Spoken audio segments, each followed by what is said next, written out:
Welcome to Decision Space, the only show to take place right here in the space between the turns in your favorite games. I'm Brendan Hansen. I'm Jake Friedman. And this is the podcast about decisions in games. Today, we're off to explore for lost cities. But will the cost of our expeditions eclipse the impact of our findings? Well, not for you, dear listener, because the end of the episode, you're sure to have discovered a veritable bounty of interesting ideas about this nearly quarter-century-old classic. Well done, Jake. Thank Dang, you. what an intro. I'm excited because it's Reiner Knizia Day. I woke up, I checked the calendar, and it said, Reiner Knizia Day. And I had a giant smile on my face. I put on my Lost City socks and... Under Lost Socks, you could have said. Exactly. Found my Lost City socks, brushed my teeth thinking joyously about classic card games, and just smiled. How are you feeling going into this episode, Jake? Feeling good. Certainly not the level of Reiner Knizia love that you have, but I do feel like I'm having a growing little warmth in my heart for Reiner Knizia and his games that is ever so slowly expanding. So who knows, perhaps today will be the day that my heart grows 3 sizes, or maybe I will once again be the Grinch coming to stomp down on Brendan's unbridled joy. It gives me the chills. It's like, you know, introducing a musician that you love to your friend, and then you see them sort of like nodding their head. Like, I'm hoping by the end of this episode, Jake will be nodding his head along to the Lost Cities. It's like you have the opportunity to like introduce to your friends the first time, like, have you heard of the Beatles? And they're like, what are the Beatles? And you're like, oh boy. Let's play them. Well, let's just get into it then. I want to hear your overview, your snippet, your synopsis, your micro review. Okay, Lost Cities is a fantastic, light, breezy card game that has a few rough edges that for me makes it a game that I'm not sure if it's one I really, really want to plumb the depths of, but I think I do enjoy it quite a bit for what it is. I'm giving it an 8 out of 10, a game I very much enjoyed exploring with you, Brendan. Nice. Streaking off not having 7s at the very least for Jake. Rift Force last week and now Lost Cities. Okay, here's mine. Lost Cities hits all the emotional beats of the setting it depicts. It's nerve-wracking planning expeditions into so many unknown areas. And to come out on top, oftentimes one has to be daring, to go off hunches, and to take necessary risks. Lost Cities, for me, is a near perfect numbers on cards game. It's approachable, well-paced, dynamic, and allows for player-directive objective setting. If people aren't playing Lost Cities another quarter century from now, it will be a real shame. 9.5 out of 10. Nice. So we've exactly swapped from last week. I love it. How did I not know that you would open with like Lost Cities as a masterpiece of theme? I should have seen that coming, but yet I was still once again shook by that characterization. I don't know if I'd go quite that far, but I do think that the emotionally resonant, like thematic beats are there. And that's what Reiner Knizia does so well. We'll get into it more, right? Like, I don't feel like I'm actually planning expeditions, but I do feel like some of the emotional hits that you might experience while planning expeditions are here. And the agony of trying to figure out where to put my resources when I have 5 different options is real. And you can blindly stumble into the jungle and hope you come out alive. Okay, so I guess with that, I want to do a little bit of background on this game. So we've said it a million times. This is a Reiner Knizia designed 2-player card game that really, the core of it is hand management. It's published by Cosmos, and I believe has been ever since it was first published in 1999. And as with most Reiner Knizia games, I think it's important to sort of contextualize the game we're covering within the rest of his ludography. So 1999, before this, in 1997, we had Tigris and Euphrates. Then he followed it up in 98 with Through the Desert and Samurai. And then in 1999, there was Ra. Lost Cities is sort of the first of the series of card games that come out all really close together, that all share similar mechanics. And that you have a shared line between you and your opponent. They're 2-player card games, and drawing cards and speculating what cards you might draw is important to them. So those games are Lost Cities in 1999 and Schottentodden in 1999. And then Battle Line, which is basically also Schottentodden, but with some added elements, comes out in 2000. So I think that because of the proximity of their publication, we can assume that Lost Cities, Schottentodden, and Battle Line all come out of the same inspiration flurry, right? Like a year later in game design, in the game world, it's really hard to interpret what idea came first. So I think we can just assume they're all the same. This episode, we're mostly going to be talking about Lost Cities. But we might touch on Shantan/Battleline a little And bit at the end. I think you're also leaving out one really important piece of design history for this game, which would be that 22 years after Lost Cities is released, Reiner Knizia would finally perfect the ideas and publish Lost Cities roll and write. Oh, right. Yeah, a I don't know favorite how of you could Jake's. forget that. That is pretty amazing, though. Like 2 decades later to go back to the well, it's one can dream.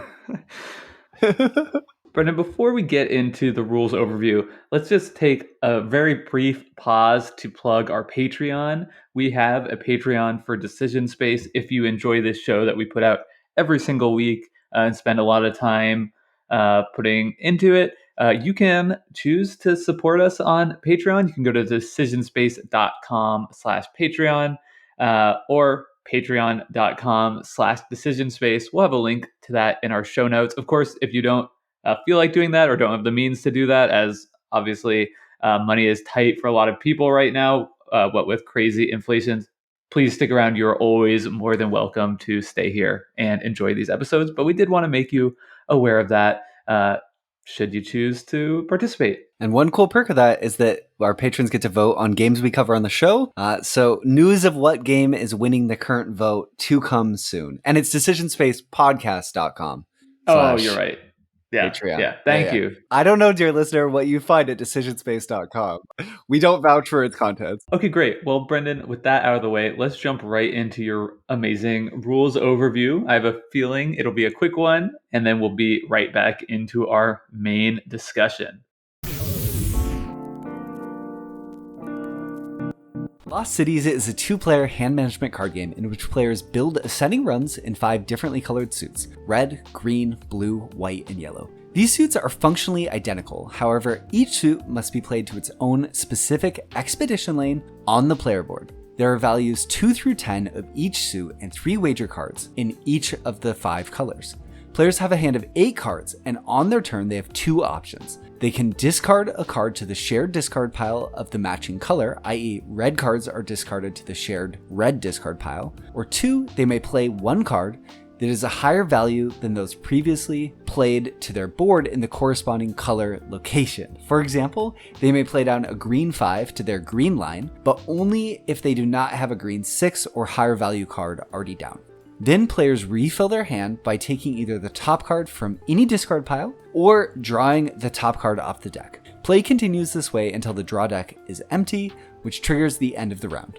Lost Cities' scoring system is what distinguishes it. Each time a player adds a card to a lane for the first time, they receive negative 20 points. Then every card they add to that row subsequently counts as positive points. So players typically only want to play cards to an expedition lane if they think they can score positively in the long run. Back to those wager cards though. These cards must be played before any non-wager cards are played to a lane, and they act as a score multiplier for that lane. So if a player has 1 wager card in the yellow expedition and scores 8 points, they instead score 16 points. If they have 2 wager cards, they instead score 3 times as much, 24 points. However, these cards act as a multiplier for negative points as well. For example, if a player has 2 wagers down and only managed to add a 3 value card to their lane, then they receive a heartbreaking negative 51 points at the end of the game for that lane.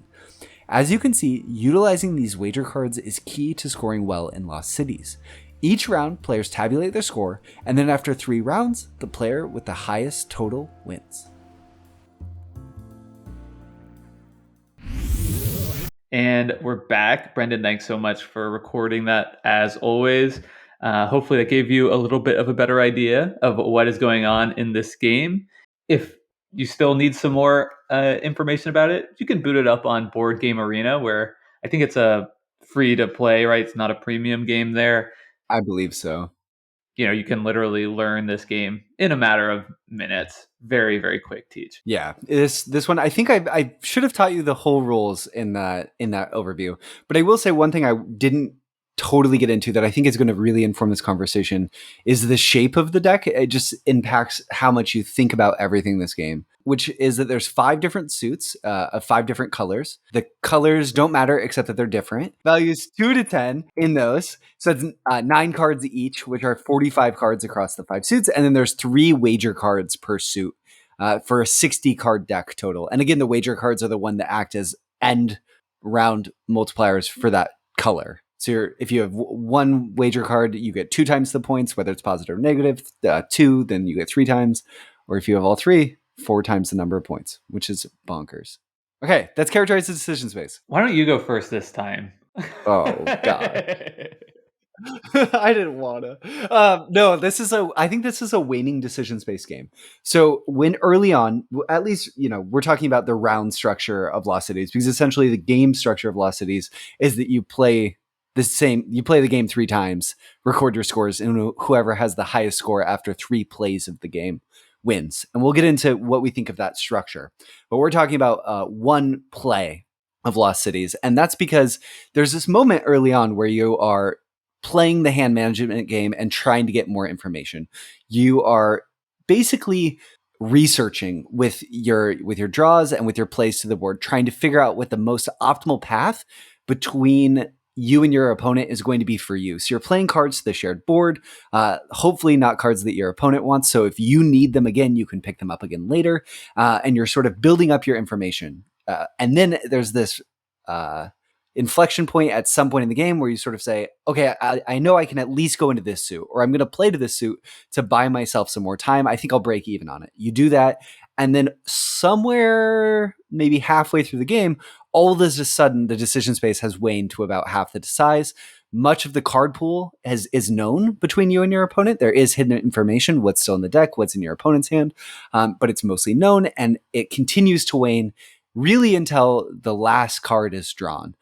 It never wanes completely because each player still has some hidden information of what's in their hand. So I think it's not the sort of game like maybe it's a waning decision space game like Spades, where you have almost complete information by the end, but it really does wane. What do you think, Jake? I think that is a great characterization of it. I think it almost feels like the game has 3 distinct phases to me at the beginning, and it's almost each third, right? So at the start, you have between 2 players, what's your starting hand size is what?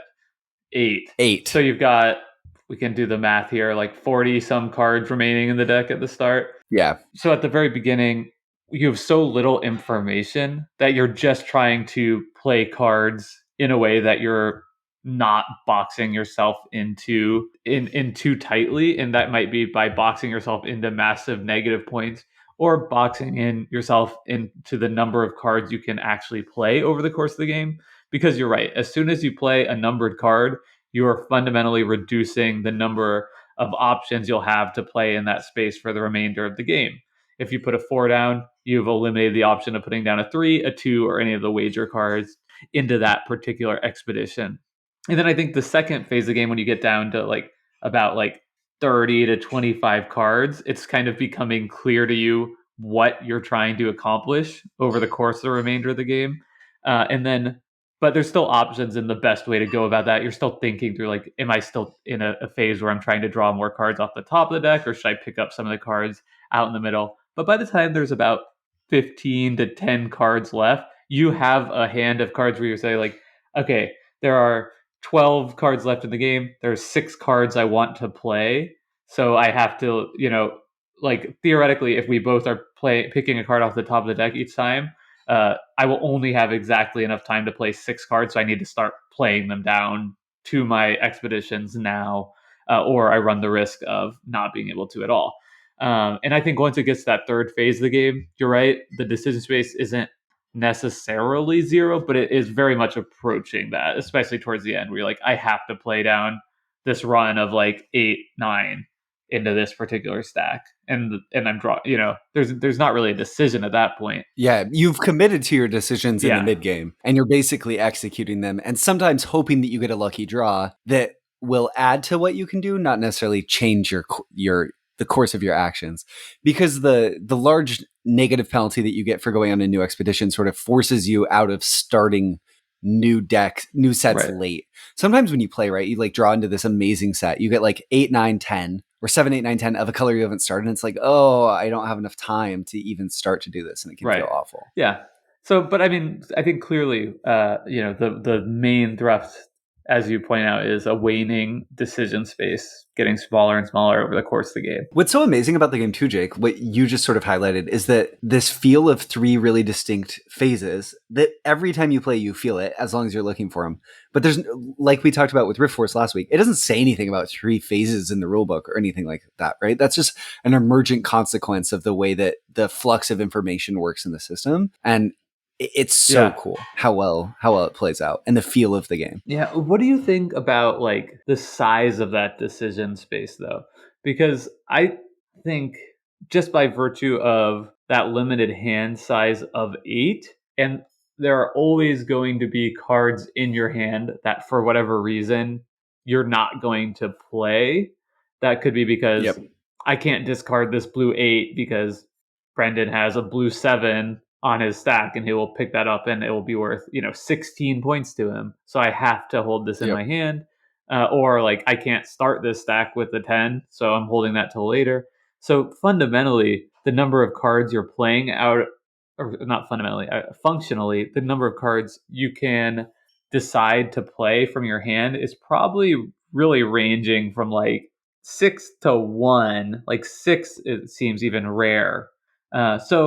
And when you're playing a card, for each of those, you have at most 2 options, but very often it's functionally a single option. The 2 options being play to the shared board or play to your own expeditions. Right. Yep. So I think like when you start thinking about the size of decision space on a given turn, it's really small, but it's one of those games where the strategy, right? Like the decision space broadens out when you start thinking of a play not as just doing one thing on an individual turn, but as like a play being a sequence of like 2 or 3 turns trying to set something up or learn something. I don't know. Which I think we see in a lot of Reiner Knizia games. Even like Tigris New Euphrates has this a little bit, Jake, where every unit of action on a given turn is relatively small, but so every action you take feels like progress towards a larger goal, which is great because it means that the turns in this game, especially once you hit the end of that sort of second phase where people have information, they've made decisions about what objectives they've set for themselves, right? Like I'm going to build the biggest run I can in the red expedition. I'm going for greens and I'm going for blues. I'm going to ignore whites and yellows. At that point in time, the turns can just fly because the individual decisions are so small. And I really like the pacing that creates for the game.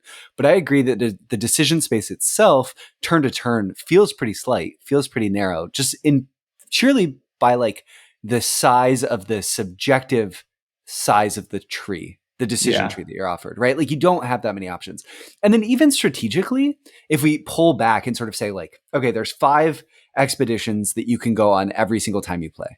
It's really rare that you're going to play cards into all 5 of them. Because you're going to have to get really high values in all 5 of them. Things are kind of going bad if you're doing that, I think. I think so too. Yeah. You've gotten so lucky that, or not even like if you're in all 3 or in all 5, you're spread thin. Right. Honestly, you'd rather have more wagers in fewer expeditions and more cards in those fewer expeditions. But I think that the interesting decisions come on with like, which ones am I focusing on and how am I using those expeditions? Because you're not all necessarily using all expeditions to try to get the most points possible, right? Like sometimes you're playing into expeditions to buy yourself time, like almost like the expedition is funding future expeditions. If we're borrowing the like theming of this game, right? Where like sometimes I'll start with a hand of cards. Maybe I have the 7, 8, and 9, or even the values just add up to 20 of a certain set.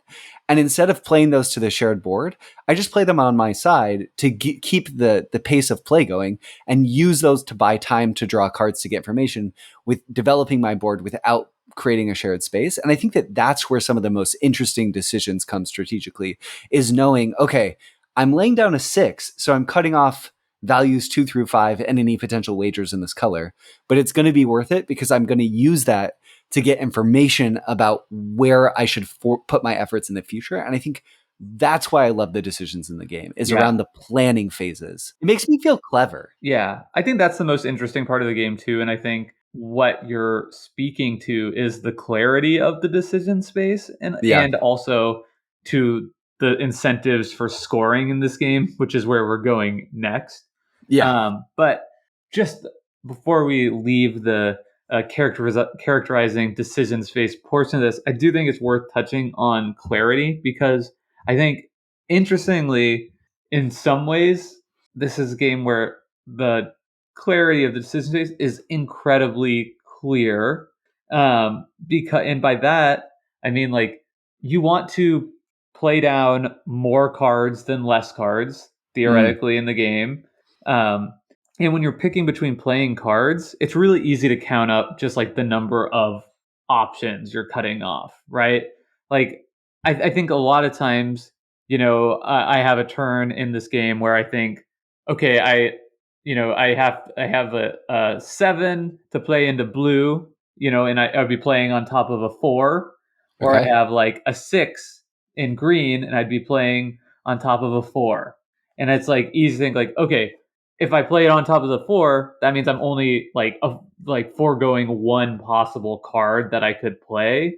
Whereas if I play on top of blue, I'm foregoing not just the 5, but also the 6. And should those cards come up later, I won't be able to play that. And I think that is on its face incredibly clear. But what makes that fuzzy is like, of course, what you can intuit about your opponent's hand. And so I think like those two factors taken together is what makes the decision space interesting. Agreed. And I think that what you just said at the end, Jake, is the crux of the game that keeps it really interesting. Is you're trying to infer what cards your opponent might have based on their actions. And the game, the decision space, I would argue, starts out pretty fuzzy, just in terms of like strategically what you should be doing, where you should be playing your cards. But every turn, every time you draw a card off the top of the deck, right? It's like you're sitting in the decision space optometrist doctor's office chair, and it's really fuzzy. You have that thing over your face and you're looking at the decision space, Like one and or every two, one one or or two. two. Yep. And every time you draw a card, it clicks one clear for you. You're like approaching 2020. And the end of the second phase, as you suggested they are, right? Like planning, objective selection, and then executing on the objectives that you've basically set for yourself. The inflection point of 2 to 3 is you hit 2020 vision and you know what you're doing. Yeah. And I love that about this game. A lot of games, like the fuzziness of them stays pretty consistent as you move throughout, or it grows a bunch and then shrinks down. But Lost Cities is all about who can have the clearest picture of the decision space the soonest based on the information they have and make informed decisions on that. And it's awesome. It's like a magic trick. The thought that just popped into my head and that I'm going to say without thoughtful consideration This is all I do, so I'm great. I'm very happy. is just that like I wonder if this game it feels like the most like distilled version of a game that's just all about decision space that we've covered, right? Like it Hmm. really feels like, as you put it, the game is, and I guess it's like technically probably true for every game that the Sure. game is all about like understanding the decision space. But this really puts it to you in like very concrete terms. It's just like a game about understanding what the game is doled out to you turn by turn. You get a new piece of information. And because the shape, depending on the cards that you get, the shape of your decisions can change a lot, right? Like if I have all low values, what I'm going to be doing turn to turn is going to look really differently than if I'm dealt a hand of all high valued cards at the beginning. And these two hands can present really different paths through the decision space. So I think what you're saying in a lot of ways, Jake, is that like every game is about navigating this unique path through the decision space just based on the randomness of your cards, which I think is true. Right. And some hands feel really great, and some hands feel like you're, really up a creek. Yeah, and maybe it's not just decision space in general, but like more like that the clarity, The like clarity the itself. like the Yeah. clarity of like whatever capacity a decision space is like defined by clarity. Like this game feels like solely focused on that.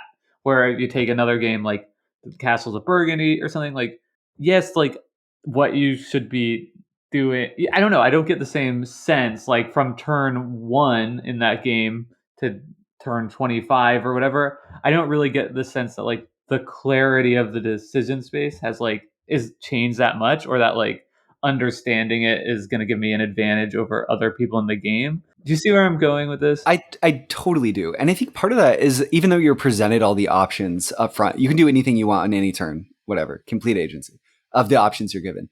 But it's so rare for a game to have such a defined, but not defined, a distinct planning phase, right? Where like at the beginning of the game, you are doing this behavior where you are taking moves that you don't really do at the end a lot. You're setting up. It's really rare for a game to have this sort of planning phase to it. I can't think of a lot of other games where it feels like I'm figuring out what my plan is in the first third of my turns.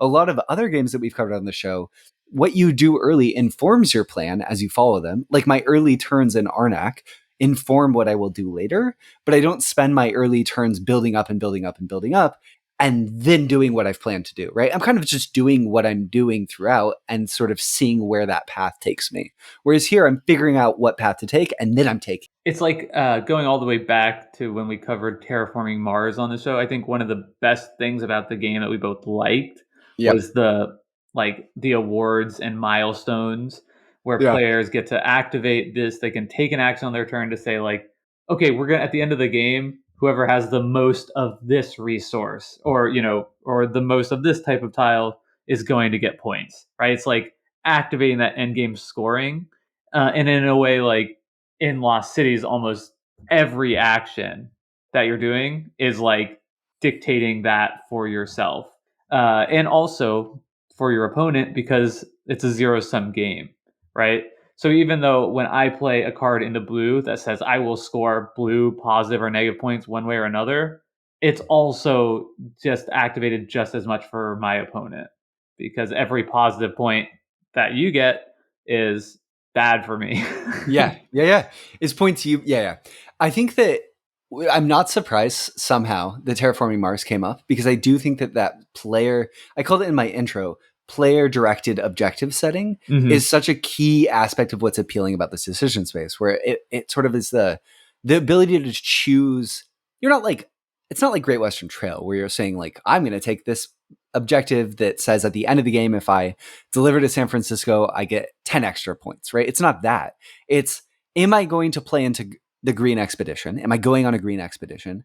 If I am, what am I doing there? Am I going for sort of a middle outcome? Am I just biding time? Or am I all in on green? Am I trying to get 3 wagers down and just really spend my whole game trying to pile cards into it? And I think that what I really like about the game is the player agency over that objective. And this is twofold, right? Where like if you lay down a 7, the ability, your objective then in green becomes to get the 8, 9, and the 10. But Right. if you lay down the 2, then you have way more flexibility, and it really feels that way. And I love that. I love that Yeah. you have that agency. I think it's so interesting. Yeah, and I think one thing that I am find myself saying a lot on this show is that I really enjoy games that allow players to sort of call their shot. Like say like this is Mhm. what I think I know about the decision space. This is what I think I know about the game state, and now I get the opportunity to declare that and then prove it out over the course of the game. And it feels like this game is really like all about that. Like the gut punch of your opponent plays down 3 wagers of a single color across the table from you. And they could have all that color, like 3 of the same color. They could have a handful of those cards, but they could also just be swinging for the fences and the Right. calling their shots. And I love that. I think those moments are really, they make you a little nervous at the table when you're For playing, sure. you know? And that's cool. I love when games make me nervous. That's an Right. emotion I want to feel. Yeah, and, like, you don't have to put anything into any suit ever, but every time you do it, you're saying, like, "I think that this is going to be a valuable pursuit for Yep. me." And it might be it's not necessarily like I'm gonna score a bunch of points off this, like you said, it might be, "This is gonna be valuable even though the 3 cards I have only add up to 18. I'm Yep. going to make those my next 3 plays to allow me to draw 3 cards off the top of the deck, learn a lot more about the game state, hopefully build up a run in my hand for something else that I do want to score. and it's worth it to me to pay the cost of 2 measly points in order to like get three That cards information. and churn through the deck. I think that one thing that links this game to Shot and Todd and Slash Battle Line, and I really won't try to invoke those games too much because they're different games, different things are going on. But I think that one thing that links this game, Lost Cities, with them in my mind is the importance of card draw. And I think that drawing cards in Lost Cities is really exciting. It's really fun to pull cards off the top because when you get what you need, it's in a moment of elation. And I think that a lot of games, the math of how the deck is built don't necessarily lead to these draws that leave room for elation. And Lost Cities is a game almost all about drawing cards, right? Like the core mechanic in a lot of ways is I'm going to draw a card off the top of the deck and see if it was good or if I have to do that again. And yet it works. And Yeah, it's like, I mean, you want to do that again. It's not like I yes, have to do that again, but like ideally, you're doing it in a way that is not like you don't have to pay a big price to yes, draw cards. Right? I feel yeah, like the sense that I get when I draw a card that fits perfectly, into one of my expeditions, like I had the 3 down and I just drew the 4. It's not like, yes, this is going to be a good play. It's like relief that I don't have to pay a big cost in some other way to draw my next card. It's like, okay, I get a break for one turn. I can just yep, like play this, thank goodness.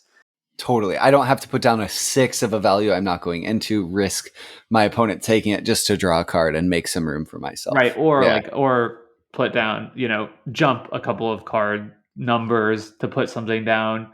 yep. And then inevitably, of course, like, oh, I just put down the 7 on top of 5. That's not too bad. Draw your cards to the 6. It's like, no, no. I think one thing that's really interesting about the game too, Jake, is early on in phase one, the value of different cards is unknown, right? Because if I put down, going back to that metaphor, like I want to play down a 6 for my hand because I don't want it, a red 6. I'm never going to go into red this game. I just know that that's the case. You haven't gone into it yet, but you might. If I play down that 6, there are multiple outcomes of what could happen. No one could ever pick up that card, and the like cost to the system was pretty low to me of putting that down. You could subsequently pick it up, put down 3 wager cards, and all of a sudden that card is worth 24 points to you. Right? Like there's this huge band in terms of what the quote unquote cost of me putting that 6 down is. And I think that means two things. One, it keeps it fuzzy. It makes this planning phase possible. And two, it leaves you not in the state of sheer analysis paralysis because the amount of information you have is like things can change so much that you're not going to just sit there because you don't know what you don't know, right? Yeah. Like there's enough happening that you just put it down because you can't go off of what you don't know yet. And I think that that's important too. Just to go with that example of like the red 6, right? I have a red 6 in my hand and no other red cards. We're Yeah. halfway through the game. You haven't played any red cards down either. One of two things are happening, which is like the deck is super stacked with red cards. Which could So, happen. which is possible, meaning that maybe I want to keep the 6 because the next card I draw is going to be a 10, and now I'm almost to, a positive set. Or like you're holding a bunch of red cards back, waiting to see if I'll discard some, or waiting to see if you'll draw more low numbers before you start that run. And you just really don't know. And I think that keeps, again, right, that makes this like decision space fuzzy. Yeah. It's so good. Okay, what should we talk about next? We said we were going to talk about scoring incentives, and we didn't. So, the brilliance of Lost Cities is that anytime you go into a new expedition, you lose 20 points.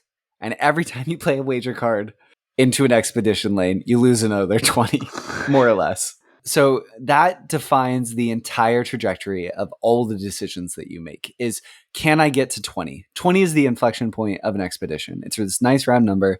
If you can get to 20, you are good. You've broken even, more or less.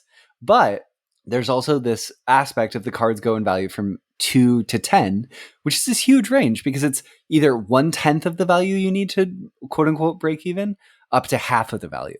And I think that that's really important to the decision making process too. Help me. Yeah, when I'm talking about, players have to call their shot, right? Which is Yeah. essentially, can I get to 20, or otherwise, like, is it worth it to me? Which it might be worth it to you even if you don't get to 20, frankly. Because Yeah, if I get to 16, but you've got two wager cards in that color, yeah, then those 16 points for me, or those my I'm getting taking -4, but the difference would be like if I discarded them to the main board, you picked them up, then you're gaining whatever 16 times 3 is, right?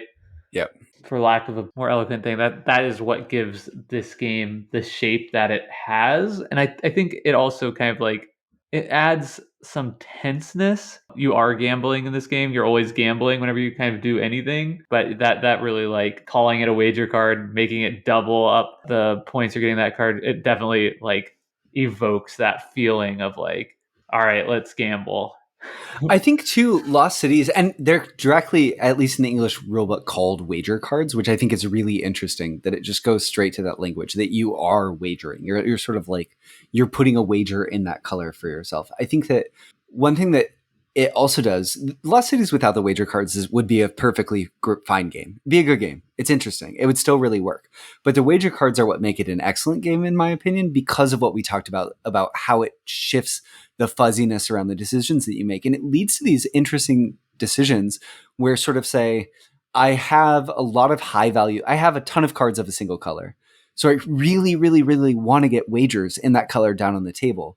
Because if I'm holding 5 of that color, I can make them worth so much more if I get a wager down. But if I, because so much of my hand, my opportunities are locked up in that color, it leaves little room to maneuver around what you're going to do. So you find moments where you might be discarding the 2 or the 3 or maybe even the 4 of a color that you intend to really build up to buy yourself time to get wagers. And I love those moments, right, Jake, where like you have a whole run in your hand and you sort of you throw the 2 down and you say, I'll come back for it. You try to draw to get a wager and you try to draw. And I think that it's very tense. And there's also the flip side moments of you're holding a wager that you know the scoundrel across the table wants, and you just can't put it down. And it's just Yeah, junk. It's junk. It's literal junk to you. The worst thing possible is keeping it in your hand, but you have to. And then there's these like release valves. Like finally they put down a 3 of the other color, and you're like, I'm free. I can put this I wager down can on the dump these table. now. Yeah. Yeah. And that in its own way is this sort of like punctuated moment within the decision space, right? Where like, oh, all of a sudden, like all these options became available to me. I can play these cards to the board. The tension releases a little bit. So you have this sort of interesting flow because of that way that system works. It's not just having cards down, but the because the wagers have to go down before any other cards, it creates these like little textured moments within each lane that are really good.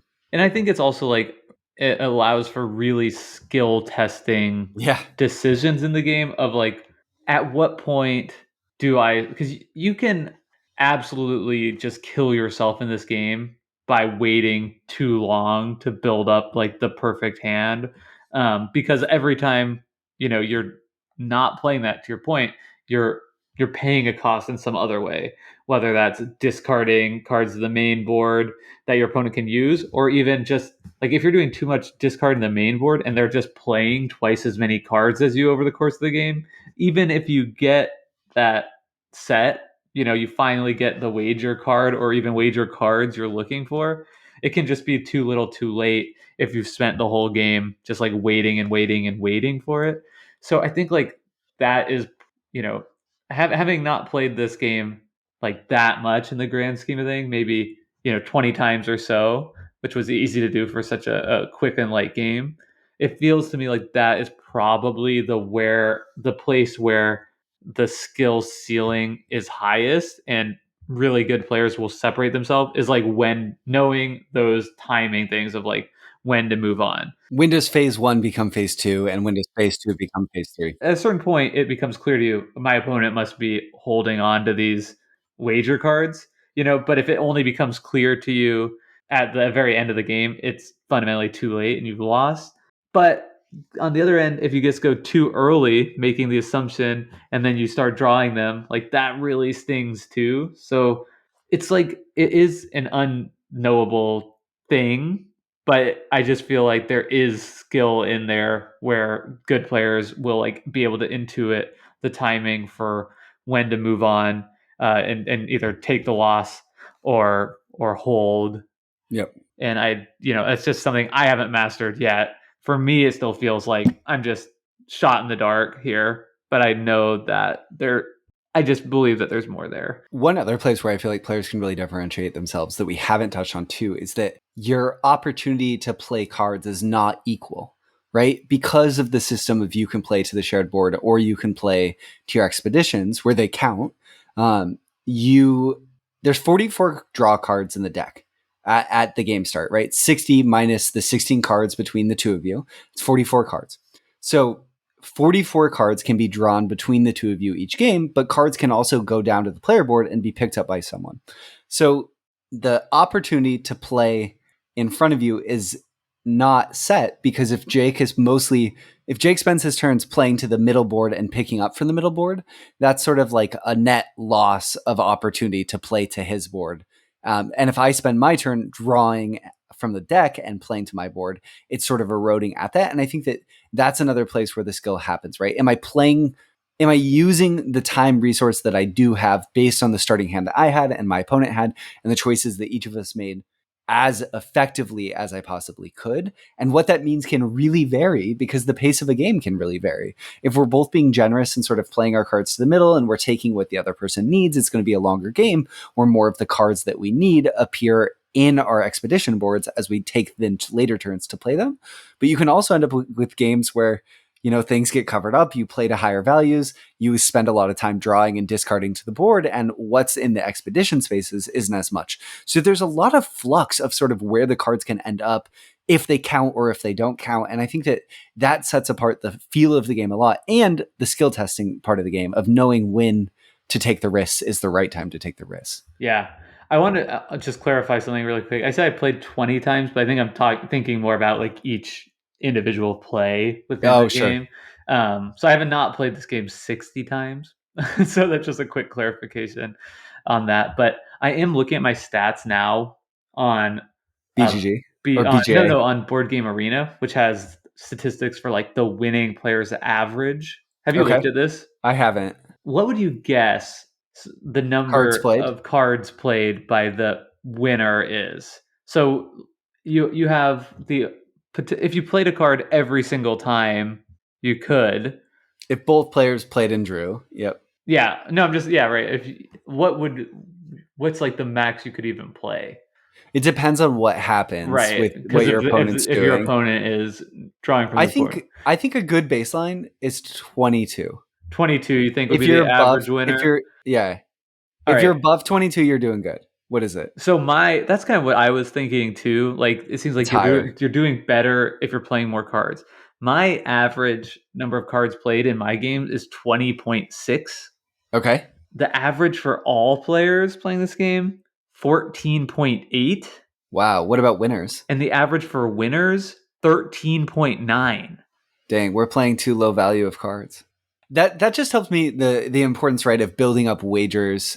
The game is about trying to figure out what expeditions to go all in on to some Yeah. extent, right? Like spreading too wide, you're just not going to get the payoffs necessary because the value of that turn ends up It sort of minimized. makes sense. Like I feel like we got there kind of in our conversation more than I've got there in my play, but you probably really do want to spend the first third of that game just building your Planning. hand as much as possible because sometimes like being a noob, like I'll have the wager card and maybe I have the white wager and I have 3 white cards in my hand.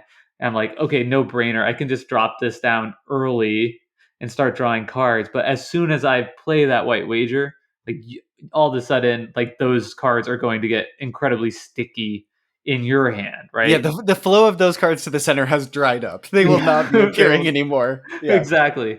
So yeah, so I mean, that is pretty obvious. Again, like I feel like now I'm trying to like hold back what some of my best cards are and best sets for later on in the game. But perhaps I should be doing that just like way more, Yeah. even to the point of when I'm discarding, like you're saying, some 2s, 3s, and 4s from those good sets because multiplying a 10 times 3 is going to make up for a lot of 2s and 4s over the course of the game. Though the flip side is if I can somehow see that you're going to do that and hold all the wagers in those colors, then that could be potentially really damaging to your opportunity to pursue things But elsewhere. you don't know what if I'm not playing anything to the I don't, board, right? I guess right. you Yeah, I see, don't but you know. see what I'm like. You're always signaling something because I'm still I have to discard, and Something. right, and which I feel like just highlights the core tension of this game even more. Of just like, man, I ideally I'm just drawing a card and doing nothing, but I have to do something. So what is the least cost to draw a card? Yeah. The game state inexorably marches on towards clarity, no matter what you try to do. And I think that that's a real strength of this game is that that arc is not independent of the players, right? They don't have to opt in into putting more information. They're forced to. We're forced to. And it gives the game this sense of like driving energy that I think is missing in other games. Like the arc of a game of Lost Cities is really, really compelling because it's very, very tense and exciting as it builds up. And some games can be a little bit unexciting in the end, right? Like the air can kind of get blown out of them. But in a lot of games you play, for me, I feel like they say tense down to the very end, where I wonder as the draw deck is dwindling, does Jake have the red 9 and 10? Are those in the deck and I can still potentially draw them and steal them from him if he really wants them? I think that for me it stays exciting. I don't love that the end is certain, right? Like when there's 6 cards left, I mostly know that Jake's probably not going to take cards from the middle. So I go, okay, if I'm always taking cards from the middle, I can play 5 more cards or 6 more cards. And I think that's another kind of interesting dynamic decision that kind of changes. Like at the beginning of the game, if there's a good card for you in the middle, like yeah, I'm very happy to take it. sure. Um, but towards the end of the game, like there will typically be one player that very much wants the game to To end. proceed to the fastest end. So it kind of creates a dynamic where one person is every time they're picking up a card in the middle just to prolong the game to make Yeah. sure that they can play out all the cards in their hand that are valuable to them, where the other person is drawing a card every time. Yeah. Um, but then it's interesting because it could like switch. All of a sudden, the person who's drawing all those cards gets one that I can, now I have an extra card to play, so now I can pick one up in the middle. I just think it's an interesting little tactical dance where you always would prefer to be the person who has the last play. Like I feel like passing back to my opponent when there's one card in the deck always feels bad. Like I would so much rather be the person that's ending it.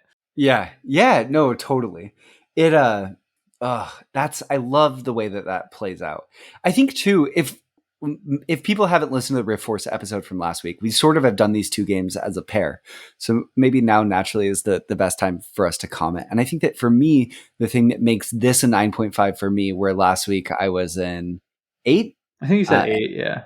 is that the pacing is just better here. I don't like the downbeats in Rift Force as much, where I check and draw and the flow gets sort of clunky. I love the way that Lost Cities can just like glide and then you run down the hill together with each other, right? Like it's just the way that the game art goes. It builds and builds and builds. It's really, really tense, and then it gets let out, but you have these exciting finishes. It just works for me. I think the math and the scoring when not playing on BGA can be a little bit annoying. Though sometimes it makes me feel like I'm at the beach with my grandma. Like we're gonna get our piece of paper out, we're gonna get out the calculator, and we're gonna do a little math here. Like that's fine. It's That's what quaint. you do at the beach with your Yeah, grandma? You do yeah, math? yeah. We do math exercises. No, we play rummy, and we keep score round to Okay. round. Yeah. um, yeah, no, that's interesting. I think like, and to kind of get into my potential issues with this game, having not played it as much as I would like to get a better formed opinion, but that's what happens when we cover a game every week. It's hard to Yeah. get, and no plays feels satisfactory, especially when you're talking about a classic game like this. Um, but my potential issue is like I feel like Rift Force, it feels more determinative to me based on play, where I think there are, Mm, and this is absolutely not saying that there isn't tremendous amount of skill ceiling in Lost Cities. I believe that to be definitely true, but like it does feel like there's a lot of just kind of at my skill level, just like unlucky moments that Mm, happen. And maybe I'll feel differently if I try a new strategy of like just like waiting much longer to start playing cards down. Like that feels like a more determinative way to play the game. Um, but there are a lot of times where I just feel like I played the 6 on top of a 4, and yep, drew the 5 like next time. It just like there's just lots of little like unlucky moments like that, or I'm just like waiting so long to get specific cards that just never come up. Or like in the most recent game we played, like you just happen to draw all the tens. It's sure. like that's going to be very difficult to overcome your opponent getting a lot of tens. And perhaps Reiner Knizia was aware of that, and which is why he chose to set this game up as a game that plays three times. As like a general rule, like outside of a tournament setting or something, I don't think I'm a big fan of games that just like sort of mandate multiple rounds to players. Like, yeah, there's a lot of luck in this game, so play it 3 times, and then there'll be like a better chance that the person who played better wins. That's just like to me not a super satisfying design principle. Does it work for you here better than it does in other games, or is it just generally you dislike it, period? It does work better for me here. And I think the reason for that is like here compared to a different game we've covered that has the same phase, Jaipur. Fox in the Forest, Oh, sure. It Jaipur. works Uh, better in Fox in the Forest too, but it works better yeah, in Fox and Forest than Jaipur, but I think it works best in here. Lost Cities because you have the most room to like fundamentally change the way that you're playing the game. Like if I know I'm 50 points down going into the last round of the game, like that changes the decisions I'm making You're swinging for the over the fences. course of the game, right? Where Yeah. we're in like Jaipur or whatever, like there's nothing that you can really do differently fundamentally. Yeah, you're still Um, playing that core loop. so I Yeah. do think it works better here, but also, I mean, it also has the same problems as a lot of the other games. Like if you're down 50 points going to the last round, well, you're probably not going to win. Yeah. You know, I totally. I also I don't know. I really like that aspect of the game that you just mentioned, Jake, that it basically justifies its own existence by giving you the room to take meaningful risks to make comebacks. Like the comeback mechanism is real here, and I think it's interesting. But I don't think it needs 3 rounds to justify its existence. Personally, like I think I'm happy, perfectly happy to play a game of Lost Cities and feel like the outcome is fair. right? Like there's definitely games where maybe my hand is bad, but I think that the agency of your ability to play out of a bad hand because of the importance of the planning phase early is real. Like I never feel so saddled. It's really rare that I feel completely saddled with an unwinnable hand outside of Jake's starting hand is 3 wager cards and then Right. 5 cards, the 10, 9, 8, 7, 6 of the same color. That would suck. Definitely. And all we should all say like the game is sufficiently short to where this Sure. is like a very minor criticism, right? Yeah.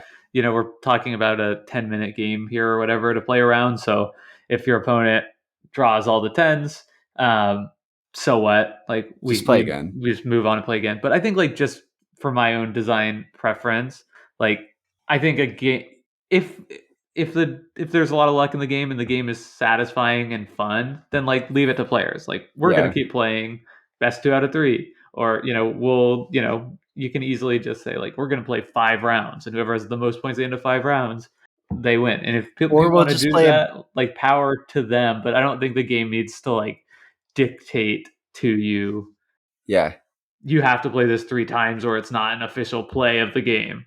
This You is know. Jake saying you don't actually control me. I'm here for the game. I'll follow your rules then, but you don't get to decide my behavior outside the game. Yeah. I just don't think there's and this is obviously like a 25-year-old game or whatever, Yeah. but you still see that in a lot Yeah. of other modern games. So I think like for me, if I'm a designer, like I would include something like that. Like here's the tournament rules. Yeah. I think in Lost Cities, I have to wonder if just I'm lacking the context of this, but I do wonder if there was this pressure for the game to feel like a larger game than just a small card game. The publication of it, it's presented with this really nice fold out board. The cards are tarot sized cards that you're presented with. And I think that the structure, the 3 game structure, is as much to sort of mitigate randomness as it is to say, this is a full experience worthy of two players' time for an evening game session. This is a full gameplay experience. It's not a frivolous side observation, right? Like a side thing. Like this can be your game night. And I think that it's doing that as much as it's trying to mitigate randomness to Yeah. some extent, just based on its positioning. Maya and I, when we play, historically, we'll just play until we get tired of playing. We won't actually keep track from round to round, but we'll see who won the most games out of whatever it is. You know, we'll Right. play best of 7 or best of 5. Yeah. Yeah, and I think like the fact that it is interesting to some extent of when you're in like round 3 and like I'm nursing a 23-point lead. Like how Yeah. do I play more conservatively to, make sure I win this, or do I just keep playing straight up taking the same risks? I mean, I think that is interesting and fun too, but it also like it again is sort of like in order for that to fully work in that way, like you still have to like get cards and decisions that like enable you to make those interesting choices sometimes. Also, the core decisions of Lost Cities are so fun that I kind of just want to play base Lost Cities, not like metagame Lost Cities, where I'm like playing hyper defensively, like discarding weird cards to the center to hold wager cards so my opponent can't make comebacks in round 3. You Yeah, know, like I'd rather just play Lost Cities. right, exactly. But I think that's just probably more personal preference than anything else. And even despite these criticisms, it's definitely a game I want to keep playing. Definitely a game like I would really be happy to own this game in my Yeah, collection. And I don't say that about many games we cover here. get it. And I actually looked for it when I was at Miniature Market last time, and they didn't have it. Nice. So yeah, that's not an empty idle threat. But yeah, I'm trying to think. Are there other important things that we should cover on this episode before we say uh, goodbye? I think for me, we've really touched on a lot of the major things. The only thing that I'd say is if you find yourself really enjoying Lost Cities, definitely check out Schottentotten/Battleline. They're basically the same experience, more or less. I really like Schottentotten. I think I like Lost Cities more. Lost Cities is more about pacing and card efficiency, and Schottentotten, the flow of the game is much more consistent. It's much more linear.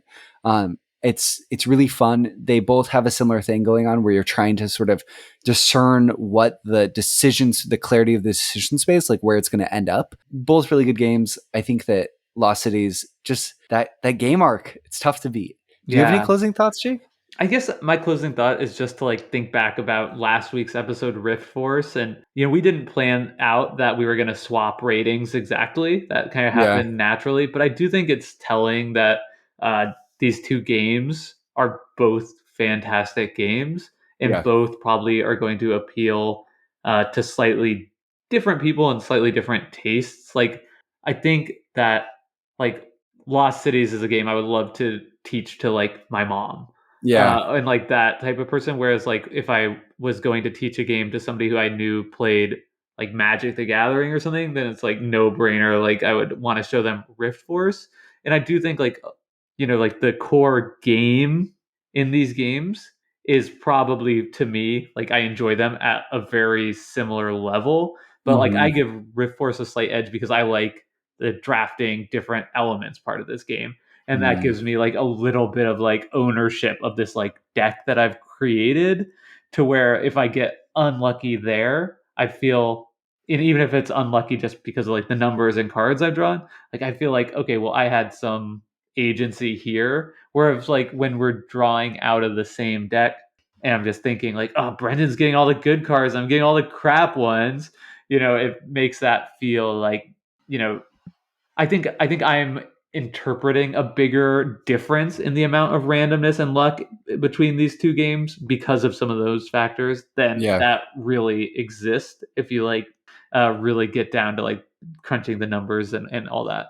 So I just think both fantastic games. I think if you listen to these two episodes, you probably will have like a really good idea of which game might fit better with you and or better with certain people in your life. But I think both like absolutely worth your time and consideration. And for me, I will be very happy to continue playing both games. I'm pleased to say too that Jake is over here nodding his head to the sound of the good Reiner Knizia playing today on Decision Space. I don't know what's next. We'll cover another Reiner Knizia game one day, just like we'll cover another Steffenfeld game eventually. I feel bad. Jake's favorite being Steffenfeld, mine being more Reiner Knizia. It's been a while since we've covered a Feld. Yeah, because you won't play Bonfire with me, so. Ooh, it belongs in a bonfire. You haven't even finished one game. Well, I did. We finished it. Oh, we did? I think so. I think it got abandoned. Oh, yeah. By you. Oh, God. Not taking well, maybe turn. we should play Macau. Yeah, fine. Or okay. We can play it better. We'll talk about it. All really? Right. Okay. Yeah. If I can get through the cones of bonfire. Bonfire is really good. Okay, let's talk. It is way quicker than you think. Okay. And now I'm playing War Chest on Yukata, so adding more games there might be good. We'll bring order to the BJ Yukata force back in our lives. Okay. Well, with that, maybe a hint into the future. We'll see. No promises. But next week, for our pre-planners out there, we're going to be covering... we're actually going to be doing a What We Talk About episode about size versus and depth of decision spaces. Those are two sort of different concepts. We're going to go into the definitions of each of those, talk about sort of our thoughts on each of them, and sort of see if we can leave with new lenses like we always like to do in our What We Talk About episode for all you listeners. I think they're going to be really, really good. If you have other ideas for us to cover, let us know. We're always happy to hear your suggestions. And you can let us know in our Discord. There's a link to join in our show notes. Discord is just basically a chat room that you can join from your web browser. Or you can let us know via Twitter or by leaving us, you can find us on Twitter at DecisionSpa, S-P-A, or just leave us a note on Board Game Geek. We have a blog there. If you just Google Board Game Geek Decision Space, you'll surely find it. Or you could send us an email at decisionspa@gmail.com. We always love getting emails from listeners, and we've gotten some really thoughtful, nice messages with good feedback in the past, and we can't express how much we appreciate hearing from listeners in all those avenues. As always, we'd like to thank Hembry for their hit song Reach Out, our intro and outro song. And until next week, I hope you have a good one. Bye, y'all.